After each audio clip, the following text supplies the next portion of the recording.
Takže byť a či nebyť. No povedz, ale ešte predtým, než odpovieš, sám seba sa spýtaj. Ktorá je biela, ktorá čiera, kedy je deň a kedy noc, kde je ráj, kde je peklo, ako je dobre, ako zle, prečo áno, prečo nie, čo je začiatok, čo koniec, to som ja, to si ty, ja teraz pýtam sa, byť či nebyť, byť či nebyť, nekonečná dilema.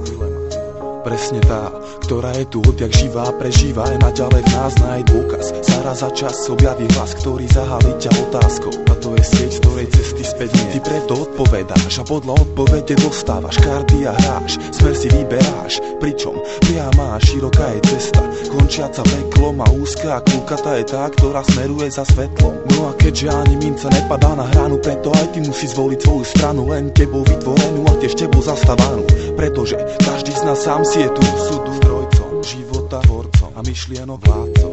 Druhý môže ti byť radcom alebo zradcom, pretože tu každý má to svoje, no a väčšinu absolútne nezaujíma tvoje. To sú presne tie zdroje, kvôli ktorým život predstavuje neustále boje. A to nejsú iba moje paranoje, ale obrovské bludisko, východisko blízko. Ja neopustím boisko, pokým ty sám pravdu nespoznáš, neuznáš, že to, čo rozdáš, daruješ, patrí ti viac ako všetko, čo zoberieš, ale aj tak vždy len podľa seba vyberieš. Sám dileme odpovieš, no a preto je svet presne taký, aký si ho vytvoríš. No a tak mal by si to už konečne začať chápať, oči si otvárať a od zaboru klad rozoznávať a ľudí od ľudí rozpoznávať. Keď tak učiníš, zistíš, že klopeš na dvere a pritom len ty sa máš kľúč. No tak sa vo viere daj po smere k vyššej sfére, s odvahou, s ktorou svetelný lúč vybere sa hrdo krutou temnotou v každej jednej diere, v každej jednej diere, v každej jednej diere.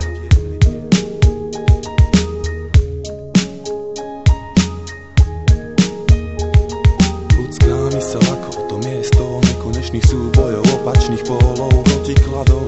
Niekedy pod nadvládou kladov, ale pravdou je častá nadradenosť záporu. Človek ale dostal ten dar, aj ty si dostal ten dar a rozhoduješ na základe vlastného výberu, svojho vlastného výberu. Všetky myšlienky vytvárajú slova, no a slova podnecujú činy, nič na svete nedieje sa len tak bez príčiny. Všetky akcie dočkajú sa reakcie, no a všetci ľudia, čo súdia, sa raz prebudia a zistia, že bezcielne blúdia nekonečnou tmou a že život už prestal byť hrou, ríšou snov a stal sa ostrov odvetových činov a poslednou metou ich životov.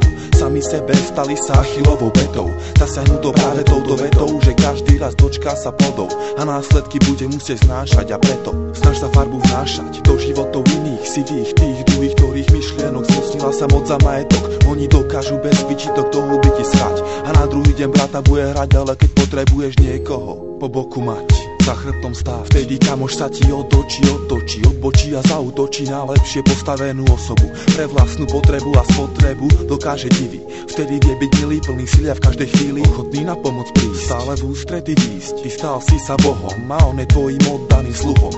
Veľmi si ťa váži a stráži, ale to len pokým z teba ťaží. A všetko, čo máš a čo dáš, nevyťaží. Čo máš a čo dáš, nevyťaží. Ľudská myseľ ako to miesto nekonečných súbojov, opačných pólov, protikladov.